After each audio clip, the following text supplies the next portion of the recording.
Well, hello there, how is everyone? I hope you're all well on this fantastic Monday morning. And by golly, do you look damn fantastic. As usual. Now look, before we get into the meat and potatoes, I just want to say something. That is that please understand that this video is in no way trying to say that what happened at 1122 King Road was right or justified or deserved, anything of the sort. That's not what this video is about. What this video is about is looking at the potential for this to have been a cartel related incident. Now look, I know some of you will be completely against the idea, and there will be some of you that are dead set on believing that is truly what happened.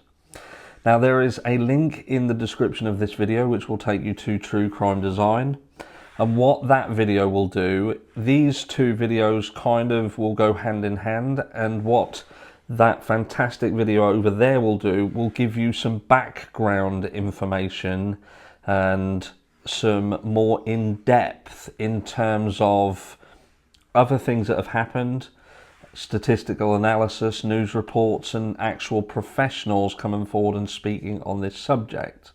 What I'm going to be doing is talking about how that could translate into what happened at 1122 King Road and what we've seen subsequently. Let's get straight into it. And first of all, what makes this even worth considering at all? What makes this worth considering is kind of three elements to this. And that is, one, that parents, families of at least two of the deceased were involved in narcotics. The fact that these parents and their cases were very close to around the time that this situation at 1122 King Road happened, literally either side of the dates, and one of the parents had actually taken a plea deal to get a lesser sentence. So look, what some people are going to say at this time is, look, maybe the volume and the type of narcotic behavior in them was not what you would say was enough to trigger something from the cartel. That's what I know that a lot of people are going to be thinking. But what we've got to consider here is that we don't know how much of an issue has to arise before a cartel will take notice and decide to take action. And could the style of action that we've seen in the 1122 King Road in fact be done in such a way that it was indeed more of a warning to those who were continuing to do what they were doing, perhaps for the cartel's benefit, to say, look, before this spirals out of control and becomes something bigger, we're just telling you that we're not going to put up with it. And I'll explain more about that later. But yeah, so why this is even worth looking at in the first place is that families of the deceased were involved in narcotics. Maybe on a lower level, Cara Norvington especially was seemingly the worst of those. And look, I'm not saying what she did impacted, but what I'm saying is it cannot be completely disregarded. And I think it would be naive, foolish to completely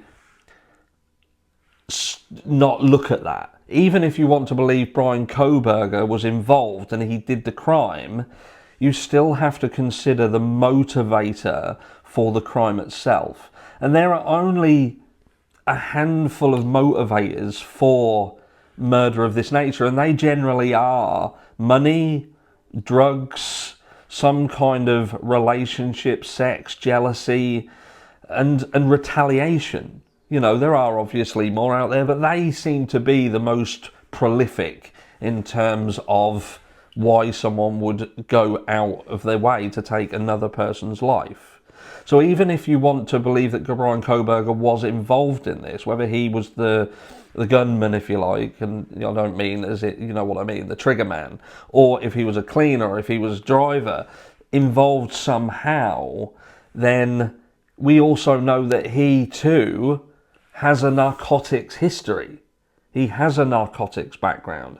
There is nothing in his background that would lead you to believe that he was a stalker of women. He had history of inappropriate behaviour. Yes, we've heard a random story about him being in a club, but I would say that that is proving that he's as normal as you or I. A guy in a club, a few drinks, pretty girls around him, he may say something that might make a girl want to slap him around his face. Do you know what I mean? That doesn't make him a killer, it makes him a male.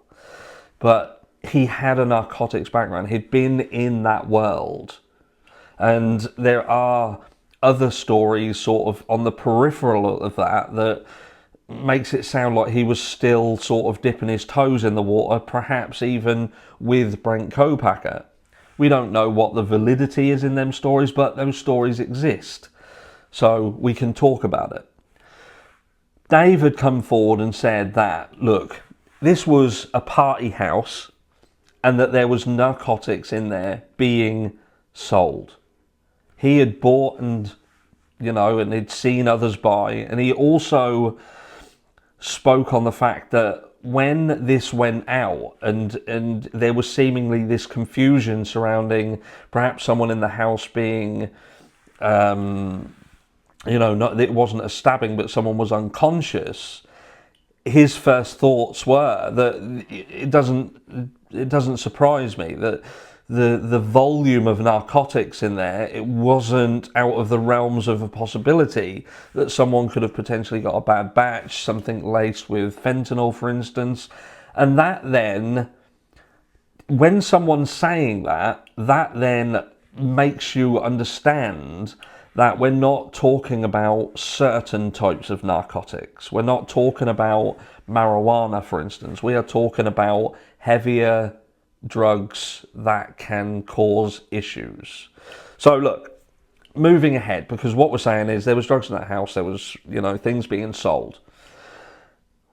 And we've just spoken on the fact that there were parents on the peripheral that were involved in that world. So it's not out of the realms of possibility that this house could have spiked the attention of somebody. When drugs are coming in, they are obviously purchased from someone. There is a chain, if you like, of where they go, and eventually you'll get to someone who is high enough to be upset if something goes wrong.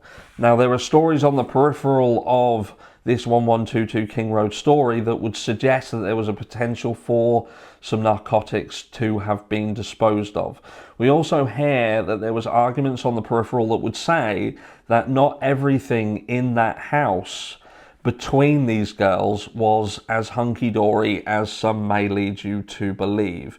It would appear that there was arguments between them, so things were a little bit frosty, and we don't know, and I won't start to speculate on what that could have been in connection with, but what we do know is that those that survived the attack and those that were killed in the attack, there may have potentially been a rift between them. But look, ultimately, what would a cartel want to do with this? What is the idea? What is the thought process behind it? And why were there survivors left? And are there clues in this that, again, support the idea that this was, in fact, a cartel hit and it was more about sending a message? And this is what we're going to talk about now. And that is this, look. People consider, when they think of a cartel hit, they think of guns. They think of guns being used because that is, across the years, and what you mostly see is gang violence. But what that is generally about is higher level, street level gang members fighting one another. That is when rival gangs generally come together, there are turf wars, and that is these people fighting one another. What we've seen in 1122 King Road is a different scenario altogether. This is a potential that you've got people who are working alongside the cartels, whether they are several rungs down the ladder or not. Ultimately, the selling of that product benefits the guy sitting at the head of the table. Now, with what's going on in the background, with parents and their potential court cases and taking plea deals, well, what is generally a plea deal? A plea deal would say, I'm going to give you information that assists you, and in return, I want to be awarded for that information by a lesser sentence. And that's incredibly important. We also see the use of knives and not guns in this scenario. And it could be argued that when a gun is used, it's final, it's done, it's dusted, it's quick, it's, you know, it's horrific, but it's quick, it's done, game over. When you talk about what happened at 1122 King Road, that was the polar opposite. You will see in the video that I mentioned at the beginning from True Crime Design, there's a small clip which is Steve Gonsalves, and he's talking about specifically the weapon injuries. And look, we have been programmed throughout this case to believe that this weapon was a K-bar weapon. We've seen a sheath, and that was it. But there are little elements to this case that would lead you to believe that there is a possibility that that is not the case. Or even though it could have been that weapon, the way in which that weapon was used was perhaps not what you would consider, and I'm trying to be PC for the algorithm, for YouTube. It makes it more difficult to portray what I'm trying to say. But what I'm saying is this seemed to be about being horrific, and I wonder whether the people who was in that house who are survivors, now their behaviour in the aftermath of this, the delays in calling 911, does that not go hand in hand with, look, if someone walks into there and they shoot up that place, you have a massive spectacle on your hands. You've got law enforcement in the area, you are surrounded by other buildings, you're surrounded by college students, you unload a gun in there, that's all of a sudden going to very, very quickly go out of control. But you go in there quietly, maybe you're even invited in there. It's not unusual for you to be in there at all. But things escalate and things happen. But people are told, this is not being talked about now. We're going to leave and you don't call until X time. And if you do not listen, then this is what will happen to you. I can almost see that being a thing. And would that person who had been told that, would they dare speak to anybody about it? Or would they be more inclined to think, right, how do we now, without making ourselves look guilty and without making the cartels or these gang members go after our family, our loved ones, even us, our friends, how do we deal with this? And how long will it take to deal with that, to come up with a different plan? And I think to myself, what do we know about Brian Kohberger? Well, you know Brian Kohberger, because of what we've been told, that he came into this area that morning. And he came into this area apparently around the time that the Snapchat messages, the Snapchat thread was being highlighted. And we also know that Brian Kohberger has subsequently called forward one of the survivor members, Bethany Funk, because apparently she has exculpatory evidence. I wonder whether that exculpatory evidence is that Brian Kohberger was called over by someone else in this house. And was it at this time that Brian Kohberger gave somebody in that house perhaps a K-bar weapon or a knife sheath for protection? It wouldn't be the first time that we've heard and connected to Brian Kohberger being called by a female in order to assist her when she felt in danger.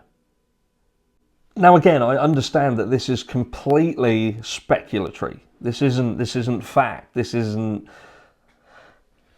but it's possible. It's possible. You know, at the end of the day, we can look at Brian Kohberger and think, does this guy match her? When you try and discuss, okay, if it's Brian Kohberger and you utilise the idea of what causes someone to kill, and you look, money, was it money? Would Brian Kohberger have hurt these people at 1122 King Road over money? Can you see that? You look at revenge. What would it be revenge for? What did they do to him? And if it was revenge, why doesn't anybody else know about Brian Kohberger in these girls' lives? The same with a stalker. If there was a love interest and it, you know, and it spiraled into some jealous, infused rage that people talk about quite often, or drugs, narcotics, you know, again, you're back to this same scenario. If it was drugs, if it was narcotics, you know, it could be that Brian Kohberger was in up to his neck just as much as the rest of them. But I suppose what I'm trying to say is we cannot completely remove the possibility of this being gang related. If there was narcotics in that house and they were being sold, those drugs came into Moscow from, when you go further down the chain, they come over the border from Mexico. We know that this area has an issue. We know that. They can't hide it. You can go out and do your own research and find out enough about it. And again, I suppose the only issue here, and the biggest argument against it, is, does the volume with which they were dealing with, would that have warranted what we've seen here? But are there clues that perhaps the volume was more than what some people may believe? We see at least one of the victims with a nice vehicle. I know what people are going to say. They're going to say, well, it wasn't a new one, it was a used one. But look, I don't know what it's like in the US, but in the UK, you don't see many students, college students, driving around in Range Rover Evokes, whether it be on HP, whether it have been bought outright. And I've heard people say, well, she saved hard and she was going into a nice job. She'd, you know, secured this nice job, but that nice job weren't paying her. You know, she would go into a nice job and be paid handsomely for that. But that isn't what paid for this. It's what would have paid for future ones and nicer ones. But this one, this Range Rover that she has now, that was paid for somehow. Now, could it be that she saved all of her life? Pocket money? Money that she was given from her parents, Saturday jobs, whatever other jobs that she had? Is it possible? Of course it is. But it doesn't look good in this situation when we are hearing from a person who apparently himself, by his own admission, had purchased narcotics from that house and stated that it was not something that they found out of the realms of normality if someone had overdosed in that house. Or even, he goes on to say, for those of you who haven't heard it, that their thought process when they learned what had happened is that 911 has stated this was targeted, but that was so early on that they said that. That was coming straight out of the gates that they believed that this was targeted. But then they very quickly retracted that. It was like they stepped the foot in it. And I think to myself, I think back to that logically. I think, right, so if you're saying that that is a targeted attack, but multiple victims, then you're saying the house was a target.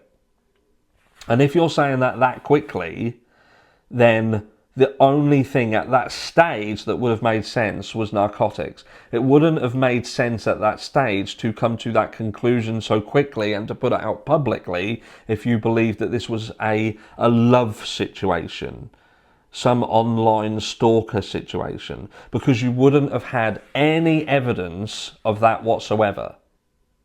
And we already know that very early on that they'd spoken to the likes of Jack DeCure and he had been ruled out. So at the stage with which law enforcement had put out that that was a target attack, I believe that they believed that this was narcotics related. That's what I believe, but then very, very quickly retracted it to get out of that, the spotlight being on them for that situation, because again, that's bad for business. Them having an ongoing narcotics issue in Moscow, Idaho, and potentially having sales and distribution is bad for business. 100%. And what that is going to tell people coming into this place is that things like this, what you saw at 1122 King Road, is just the beginning. What you saw happen was a warning from the cartels to the other people in the area, because we do hear that there are other houses in that area that do exactly the same thing. Some less, some more. But it would be interesting to hear if the ones that they say perhaps had a little bit more, whether their parents had connections to drug charges and plea deals. Let me know where you sit with it. Like I say, there is an argument for, there is an argument against. But I think those who completely ignore the fact that these issues exist are very naive. Now, as usual, I have to remain on the fence with it because there is not enough proof or evidence to support or either way. But I'm not naive enough to think that it's not a possibility. 100%. Like I say, my only issue is the volume situation. Would the volume of what they were potentially dealing with enough to warrant what happened here? But the thing that very, very much does concern me, like I say, is the fact that these in this house, they had parents. Plea deal doesn't go down well when they think that there is people in this house where their families are starting to talk. What information they're given. Is that enough? Let me know down below, and I'll catch you all on the next one.